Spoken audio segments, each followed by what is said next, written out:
Le 4 avril prochain, le Conseil de sécurité des Nations Unies va tenir une importante réunion à New York consacrée exclusivement à la situation qui prévaut à l'est de la RDC. En prévision de cette importante réunion, l'envoyé spécial du secrétaire général des Nations Unies pour la région des Grands Lacs, M.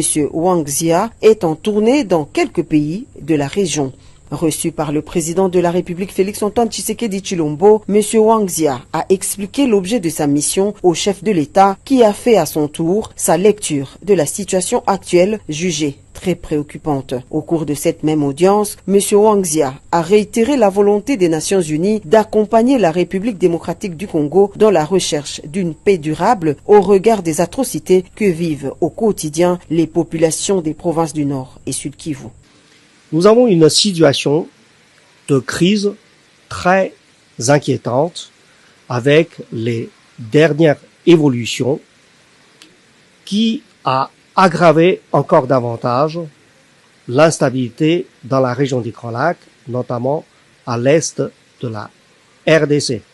Avant d'aller à New York pour participer à une réunion du Conseil de sécurité consacrée à la région des Grands Lacs, qui aura lieu le 4 avril prochain.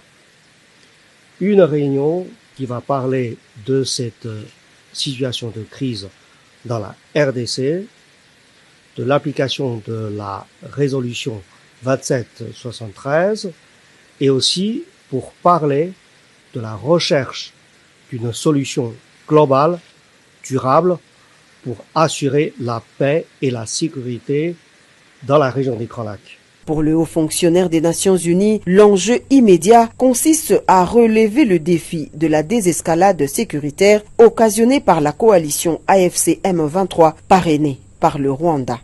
C'est une occasion importante pour contribuer à la désescalade des tensions actuelles et après parler des dossiers plus globaux, plus substantiels.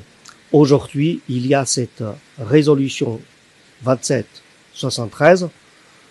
Comment la mettre en application? Comment reprendre rapidement le processus de Luanda et le processus de Nairobi? Et c'est là l'enjeu immédiat à relever pour désescalader la tension et après mieux gérer les enjeux à moyen et à long terme. Par ailleurs, l'envoyé spécial du secrétaire général des Nations Unies pour la région des Grands Lacs s'engage à poursuivre ses bons offices et à soutenir les deux processus de paix en cours, celui de Luanda et de Nairobi.